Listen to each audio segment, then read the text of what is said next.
안녕하세요. 사연했어요 톡톡입니다. 구독과 좋아요 알림 설정 꼭 부탁드립니다. 그럼 오늘의 이야기 시작해 보겠습니다. 저는 38살 여자입니다. 딸아이를 하나 키우고 있어요. 눈에 넣어도 아프지 않을 8살짜리 아이입니다. 절도 일찍 들고 말도 다른 애들보다 일찍 하고 특히 책을 엄청 많이 읽어서 8살이라는 사실을 가끔 잊을 정도로 어른스러운 아이입니다. 특히 저와 한 번씩 대화를 할 때면 제가 순간순간 내가 지금 딸이랑 얘기를 하고 있는 건가? 아니면 내 친구랑 얘기를 하고 있는 건가? 그런 착각이 들 정도로 말도 잘 통하고 속도 썩이지 않는 멋진 딸아이예요. 7년 전 저는 딸아이를 만나면서 제 인생에 아주 큰 굴곡을 2개나 겪었습니다. 하나는 너무나 사랑했던 오빠를 잃은 것이었고 또 하나는 오빠를 잃으면서 딸을 만난 거였어요. 저보다 4살 위의 오빠는 저랑은 좀 다른 사람이었습니다.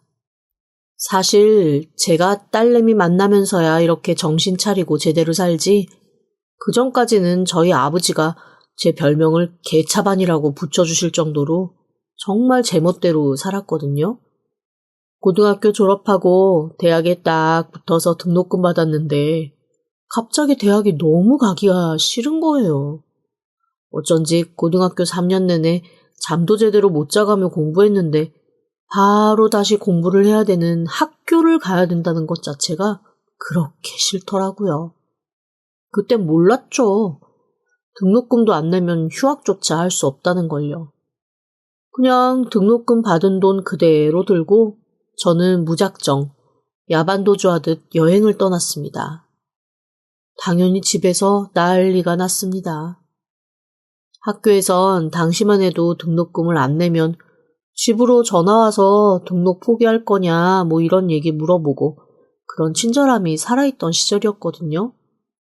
애는 연락이 안 되지. 등록금 한다고 갖고 나간 돈은 없지. 부랴부랴 아버지가 등록금 다시 마련해서 학교에 돈을 내고 등록하자마자 휴학 처리를 해주셨습니다. 그거 아니었으면 저 아마 시험도 다시 보고 다시 학교 가고 재수하고 그런 과정을 거쳤어야 될 거예요. 그나마 아버지가 그렇게 처리해 주셔서 2달 반 동안의 방황을 마치고 돌아와 있는 대로 혼나고 한 학기 휴학 후 학교로 갈 수가 있었죠. 학교에 들어가니 저 이미 저도 모르게 유명해져 있더라고요. 어디서 그런 소문이 났는지 등록금 들고 바로 튀어서 여행 다녀온 보헤미안 같은 아이로 완전 전교에 소문이 쫙 나서 제가 오히려 도서관에 있으면 사람들이 깜짝깜짝 놀라는 기이한 일이 벌어지곤 했습니다. 특이한 애라고 한번 소문이 나니 주변에 특이한 사람들이 모이더라고요. 그렇게 제 대학 생활은 몹시도 버라이어티 했습니다. 스키 타러 갔다가 이상한 길로 빠져 조난을 당해보기도 하고 산에 올라갔다가 멧돼지 만나 혼비백산 뛰어내려와 보기도 하고 바다에서 혼자 놀다가 사람 구하기도 하고 그러다가 갑자기 사람 구하는 거에 꽂혀서 프리다이빙 배운다고 또 한 1년은 전 세계의 바다라는 바다는 다 쫓아다니며 물속에 뛰어들기도 했습니다. 그러다가 오토바이도 배우고 바이크 타고 전국 돌아다니며 여행도 하며 남들이 공부에 매진하고 소위 말해 스펙 쌓는 데 매진할 때 저는 그렇게 다양한 잡기 능력을 늘리며 신나게 놀아제꼈어요. 그런데 참 고마운 게 제가 시대를 참 잘 타고 나서 그렇게 놀아제낀 것들이 조금씩 돈이 되는 상황이 발생을 하더라고요. 제가 노는 것들을 영상으로 찍어 올리고 그게 수익이 되고 그러다 보니 후원도 들어오고 협찬도 들어오고 광고도 들어오고 그렇게 저는 얼결에 전공과는 다른 직업을 가지고 돈벌이를 하며 살게 되었습니다. 하지만 집에서는 여전히 제가 걱정되고 불안한 상태셨죠. 엄마의 소원은 제가 그냥 학교라도 졸업하는 것이었습니다. 간신히 수업 일수는 채우고 학교는 졸업을 했습니다. 성적이 별로 안 좋아서 문제였죠. 반면 저희 오빠는 저랑은 모든 게 정반대에 있는 사람입니다. 조금이라도 위험 요소가 있거나 엄마 아빠가 인상을 찌푸릴 만한 건 애시당초 아예 처음부터 시도를 하지 않는 사람이었어요. 그리고 그런 거에 관심도 없었고요. 오죽하면 TV에서 보면 훨씬 더 편안하게 볼 수 있는데 여행은 뭐하러 가냐고 하는 사람이 바로 저희 오빠입니다. 뭐랄까, 바른 생활, 조심성, 이런 단어가 사람이 되고 이 세상을 살아간다면 아마 그건 저희 오빠일 거예요. 학생 때부터 십수년을 새벽 4시 반에 일어나서 본인이 혼자 조용히 마음을 가다듬고 명상을 하는 시간을 1시간 정도 갖고 5시 반부터 6시 반까지는 늘 운동을 합니다. 저는 그게 진짜로 이해가 안 됐어요. 다 큰 어른이 그러면 자기 관리를 참 열심히 하는 사람인가 보다 하지만 중학생 아이가 그러고 있는데 징그럽지 않겠어요? 어쨌건 중학교 때부터 저희 오빠는 그 루틴을 한 번도 깨지 않고 지킨 사람입니다. 운동하고 와서는 씻고 학교를 가더라고요. 학교에서도 안 봐도 뻔하죠 뭐. 수업 시간에 안 자고, 쉬는 시간에 매점도 안 가고, 한 수업 시간이 끝나면 그 수업 시간 때 배웠던 걸 쉬는 시간 동안 복습 노트 정리하는 사람으로 아주 유명했다고 하더라고요. 처음에는 재수없다며 괴롭히던 친구들도 점점 오빠가 쓴 노트의 도움을 빌리지 않으면 시험 공부를 할 수가 없으니 오빠는 건드리지 않았다는 전설 같은 이야기가 있을 정도입니다. 체육 시간에도 선생님들은 너는 공부하고 싶으면 공부하라고 체육을 빼주곤 했는데 그래도 축구도 꽤 골 잘 넣고 농구도 공만 잡았다 하면 3점 슛만 날리는 희한한 캐릭터라서 체육 시간에도 인기 만점이었던 게 바로 저희 오빠입니다. 한마디로 저희 부모님의 자랑거리는 전부 오빠가 가져가고 걱정거리는 전부 제가 가져온 희한한 균형이라고나 할까요? 어쨌건 저와 오빠는 그렇게 모든 것이 다른 채로 아무도 저희가 남매라는 걸 모를 만큼 완전히 다른 성향의 사람입니다. 당연히 제가 맨날 듣는 말은 네 오빠 반만이라도 해라, 네 오빠 반만이라도 해라 라는 거였죠. 그런데 그런 얘기를 주변 사람들이 할 뿐 저희 오빠와 제 사이는 몹시 이상적인 남매관계였습니다. 오빠는 저에게 잔소리 같은 거는 전혀 하지 않는 사람이었고 저는 오빠가 신기하고 존경스러웠거든요. 늘 오빠는 저한테 이렇게 얘기를 해줬습니다. 나는 그런 성향도 안 되고 성격도 안 돼서 너처럼 그렇게 인생을 즐기지 못하지만 너라도 신나게 즐기고 살아. 설마 내가 너 하나 정도 책임지지 못하겠냐? 네가 그렇게 살다가 이제는 조금 일반적인 삶으로 돌아가고 싶은데 라는 생각이 드는 순간 그때 오빠한테 얘기해. 오빠가 도와줄 수 있을 만큼 도와줄게. 그렇게 얘기하는 오빠를 제가 어떻게 미워할 수가 있겠어요.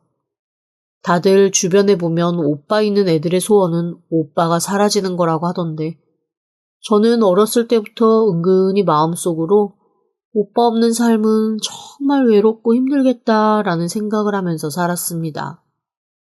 그나마 남매 간의 우애가 좋았던 게 다행이라면 다행이랄까요? 저희처럼 성향 다른 남매가 친하게 지내기 참 어려우니까요. 사실 저는 연애도 아주 신나게 많이 했습니다. 고등학교 2학년 때부터 단 한순간도 연애가 끊긴 적이 없었으니까요. 워낙 취미가 다양해서 취미 활동하면서 만난 사람들도 많았고 그냥 여행지 가서 만난 사람들도 많았죠. 뭐 그렇다고 제가 아무나 만났다는 건 아닙니다. 나름 다양한 경험을 많이 하다 보니 사람 보는 눈은 그래도 조금 제대로 생기더라고요. 겪은 게 많아서 쌓인 내공의 힘이랄까요? 반면에 오빠는 영 쑥맥이라 그 훌륭한 스펙을 가지고도 제대로 된 연애 한 번을 못 하더라고요. 신중한 성격 때문에 더 그랬겠죠. 그러다가 어느 날 갑자기 집에 결혼할 여자를 데리고 오겠다고 하는 겁니다. 온 집안 식구들이 밥 먹다가 숟가락을 떨어뜨릴 정도로 놀랐습니다. 아니, 연애한다는 소문도 없고 티도 안 냈는데 갑자기 결혼할 여자라고 하니 다들 놀랄만도 하죠. 엄마가 너무 황당한 얼굴로 입을 버버버버 하면서 오빠한테 이것저것 물어보시더라고요.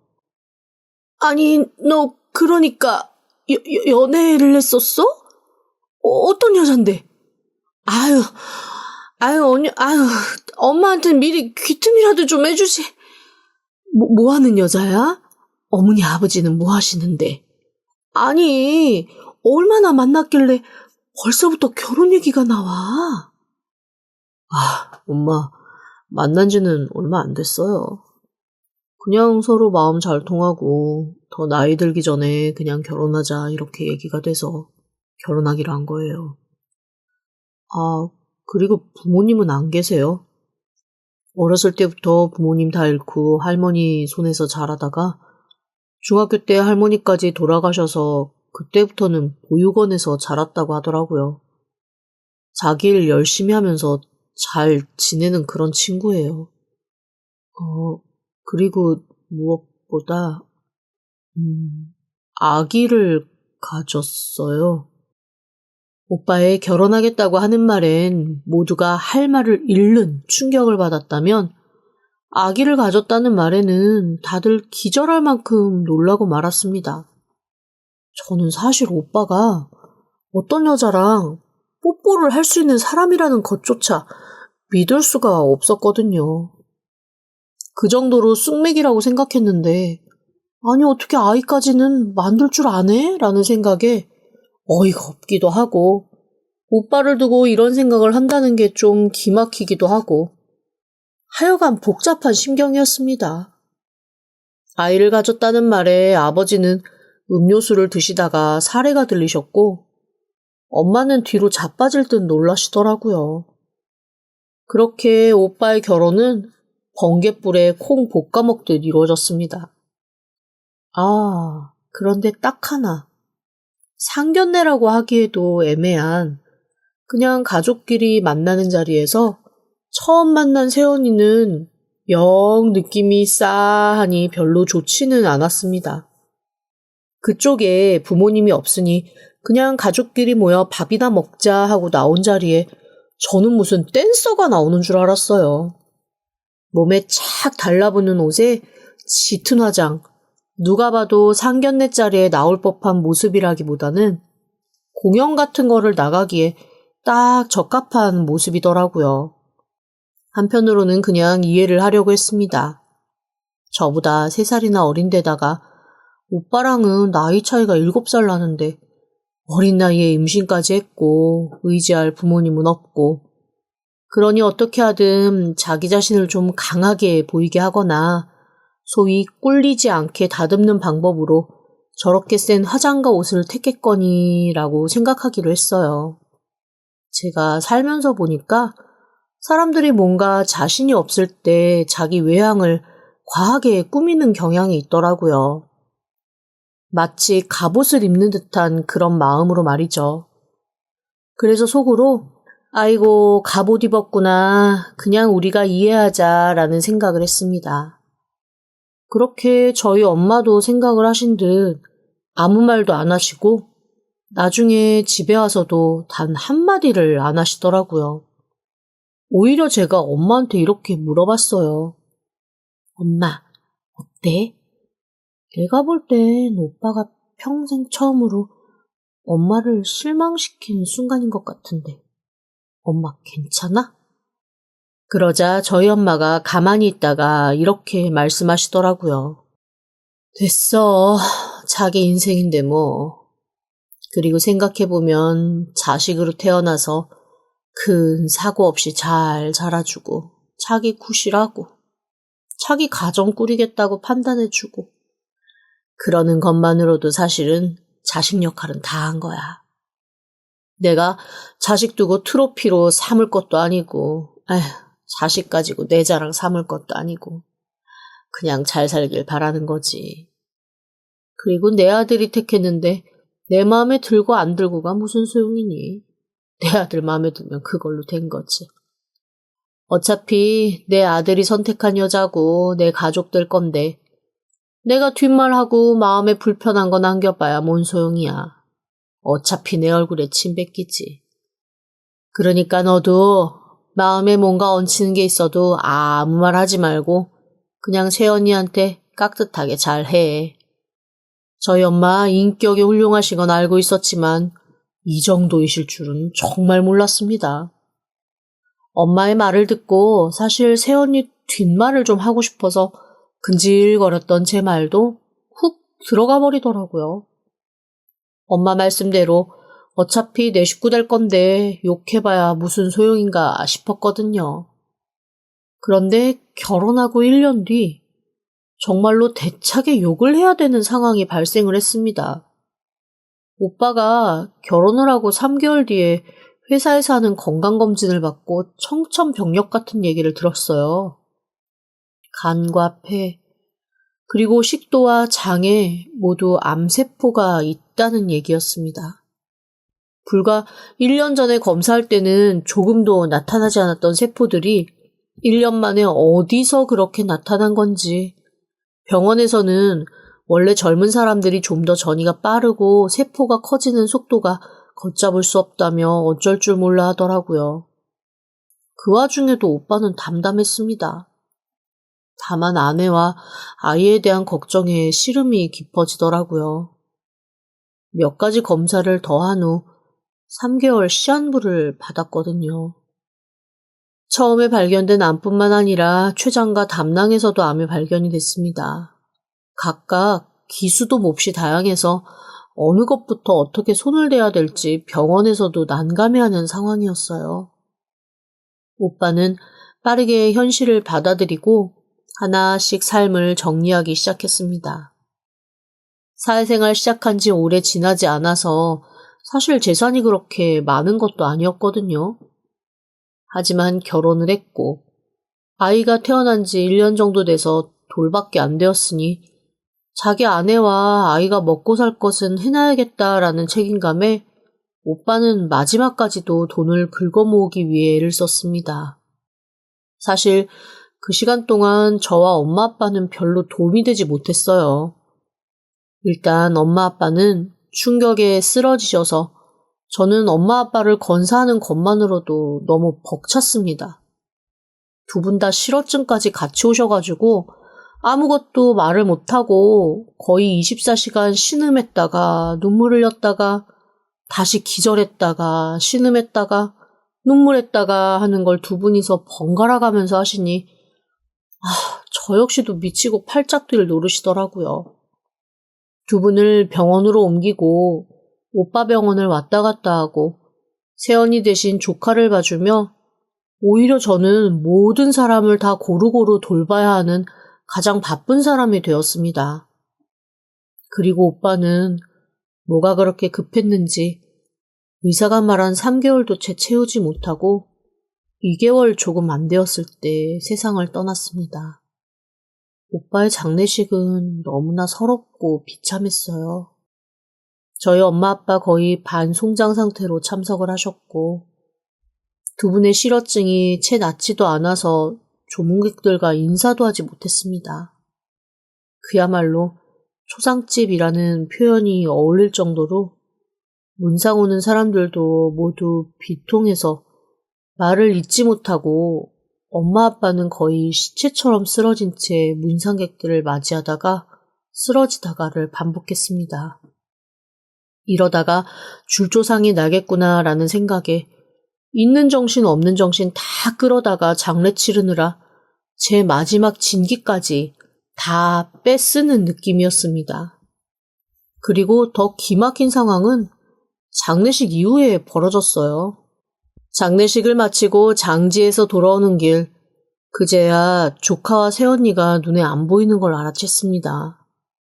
두리번 찾고 있자니 친척 어르신이 한 10여 분 전에 이 앞에서 자가용 같은 거 하나 타고 갔다라고 얘기를 해주시더라고요. 장지에서 출발하는 자가용이 있었나 잠시 생각을 했지만 그것까지 생각하기엔 제 머리가 너무 복잡해서 그냥 엄마 아빠 모시고 집으로 돌아왔습니다. 그런데 이게 웬일입니까? 대문을 딱 여는 순간 집안에서 자지러질 듯한 아기 울음소리가 들리는 거예요. 너무 놀라서 호다닥 들어가 봤더니 정말 거실 한가운데 덩그러니 제 조카가 누워있고 그 옆에는 조카의 짐이 마치 그냥 던져놓은 듯 정리되지 않은 채로 쌓여 있었습니다. 그리고 조카 옆에 쪽지 하나 딱 있었어요. 저 못 키워요. 알아서들 하세요. 달랑 2줄이 쓰여진 쪽지였습니다. 아버지는 그 광경을 보고 휘청하며 다시 바닥으로 주저앉으셨고 엄마는 두 눈이 형형하게 부들부들 떨며 2주먹을 꼭 쥐시더라고요. 새언니가 오빠가 남긴 유산은 다 들고 가면서 아이는 저희 집에 남겨두고 간 거였습니다. 그리고 집에 있던 폐물도 싹 다 챙겨 나갔더라고요. 저는 바로 경찰에 신고하자고 했지만 부모님이 말리셨습니다. 이러고 나가네. 경찰에서 잡았다고 해서 무슨 소용이겠냐고 말이죠. 처음에는 분했지만 또 한편으론 다행이다 싶기도 했어요. 오빠의 핏줄을 새언니가 데리고 가서 엄마 아빠도 안 보여주면 어떡하나. 그게 저는 살짝 걱정이었는데 이렇게 아이를 두고 가주었으니 저희가 오빠 대신 잘 키워야겠다라는 생각을 했거든요. 저는 깊은 고민 끝에 아이를 입양했습니다. 제가 결혼을 하지 않은 상태여서 입양 절차라던가 증명하는 과정들이 많이 어려웠지만 제 형제의 아이고 엄마가 버리고 도망간 게 증명이 되었고 그 다음에 아버지가 그동안 사업하면서 알게 된 수많은 변호사들의 도움을 받았습니다. 많은 절차를 거쳐 아이를 제 호적에 넣을 수 있게 되었습니다. 제가 그냥 미혼모가 된 거죠. 그리고 그 과정을 진행하면서 저는 결혼을 약속했던 사람과 파혼을 했습니다. 시댁 쪽에서 당연한 얘기겠지만 펄펄 뛰시더라고요. 그런데 솔직히 말해서 충분히 이해되는 상황이었고 반대하시면 저도 굳이 고집할 생각은 없었습니다. 조카로 키워도 상관은 없는 거니까요. 그런데 시어머니 될 사람의 말 한마디가 저를 완전히 차갑게 얼어붙게 만들었어요. 글쎄 제 앞에서 이렇게 말씀하시더라고요. 오빠가 온몸에 암이 퍼져 죽었다며. 암도 한두 개가 아니었다면서 그 재수없는 유전자가 애한테도 있을 텐데 애가 갑자기 아프거나 그러면 그건 너희가 다 뒤치다꺼리 해야 되는 거 아니니? 아유, 그 꼴을 어떻게 보니? 그 얘기를 듣는데 갑자기 정신이 아득해져 오더라고요. 남자친구도 자기 엄마가 좀 심했다고 생각했는지 얼굴이 갑자기 하얗게 질리며 엄마는 무슨 말을 그렇게 하냐고 했지만 저는 볼 수 있었습니다. 남자친구도 똑같은 생각을 하고 있다는 것을 말이죠. 그래서 저는 미련 없이 파혼을 했습니다. 4년을 만난 남자친구였고 이 사람이 아니면 제 인생에 결혼은 없다라고 생각을 했지만 그런 말을 듣고도 결혼을 할 수는 없었죠. 그렇게 파혼한 후 저는 그날부터 제 딸의 엄마가 되어 엄마의 삶을 시작했습니다. 그동안 했던 그 어떤 아웃도어 취미보다 훨씬 더 버라이어티하고 체력적으로 딸리는 일이 바로 육아더라고요. 제가 프리랜서 직업을 가지고 있으니 망정이지 정말 일하면서 아이 키우는 엄마들 앞에 엎드려 절을 해도 모자랄 정도로 존경스러운 마음이 무럭무럭 드는 하루하루였습니다. 정말 다행인 건 제 딸아이는 제 오빠를 정말 많이 닮았어요. 새언니의 유전자는 어디 있는지 찾기도 어려울 정도로 거의 100% 저희 오빠를 빼다 박은 듯한 모습과 성격이었습니다. 엄마 아빠도 그렇게 오랫동안 앓으셨던 실어증이 제 아이의 할머니, 할아버지 이 말에 스르르 풀리기 시작하셨어요. 손주와 대화하고 싶다는 욕망이 아들을 잃은 슬픔을 이긴 거였죠. 그렇게 저희는 다시 안정적인 삶을 찾아갔습니다.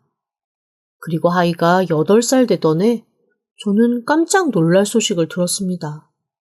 처음에는 보이스피싱인 줄 알았어요.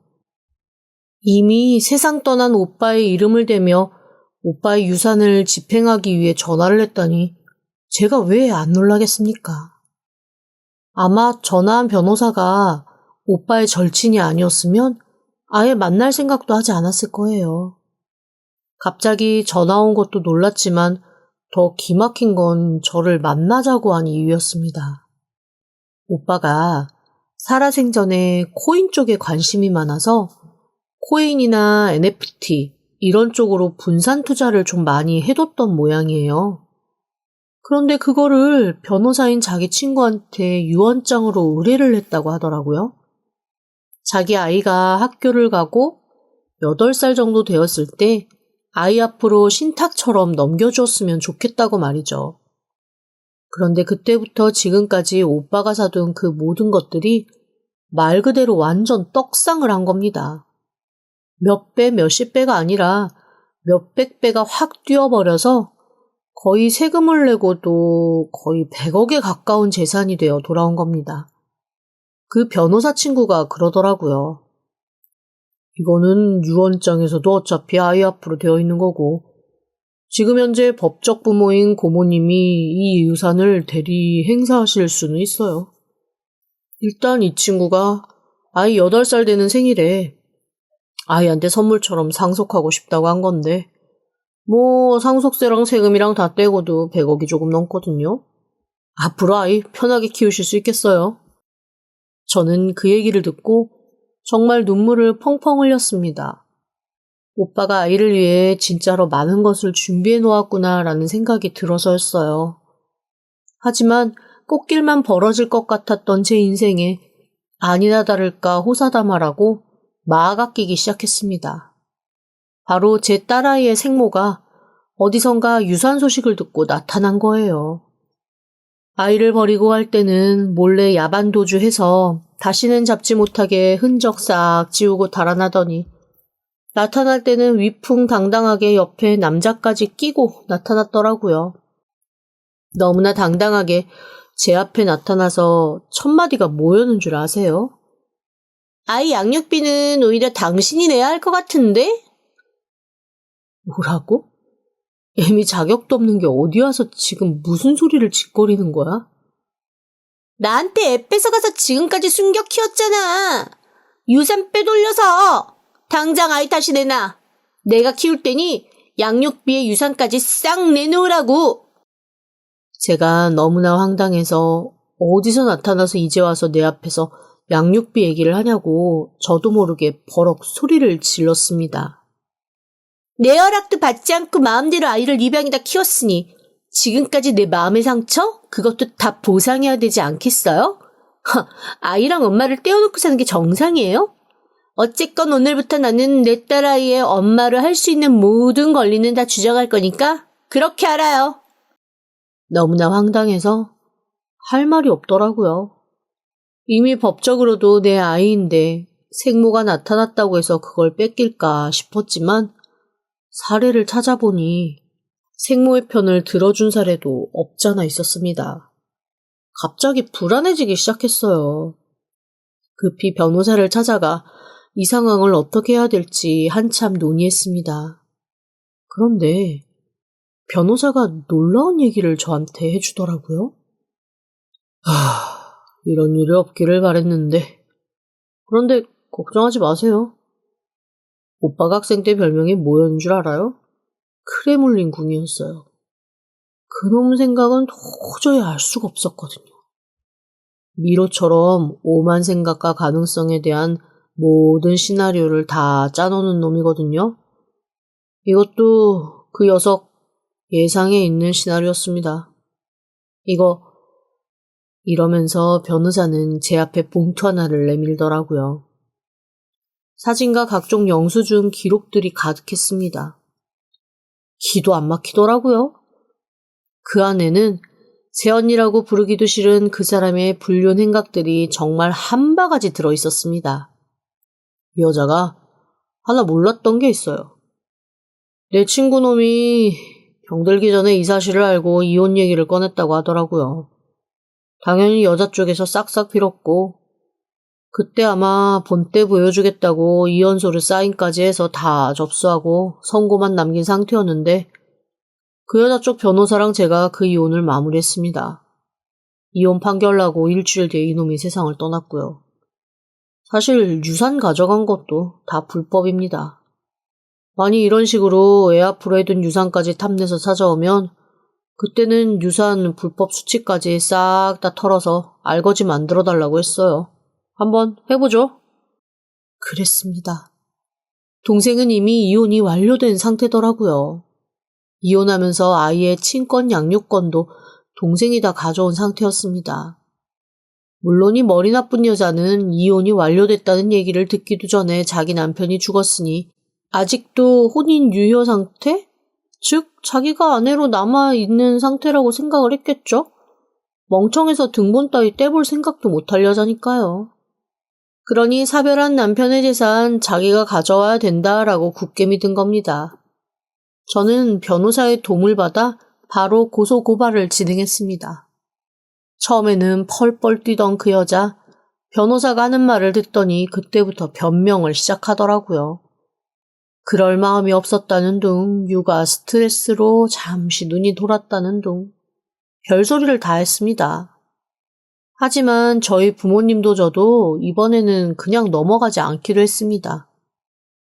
아이를 두고 갈 당시 사실 아기 때문에 홈캠이 집에 있었는데 거기에 온갖 절도행위 싹 다 찍혀 있었던 것도 그냥 넘어갔거든요.